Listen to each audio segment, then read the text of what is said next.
बाबा भीमराव रहल भारत के रतनवा, भारत के रतनवा हो।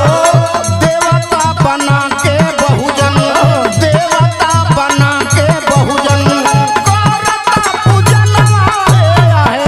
देवता बना के बहुजन करला पूजनवा होया है। देवता बना के बहुजन करला पूजनवा होया है। देवता बना के बहुजन। धन्य है बाबा साहब डॉक्टर भीमराव अम्बेडकर जी। आज पूरे भारत नहीं, पूरे विश्व में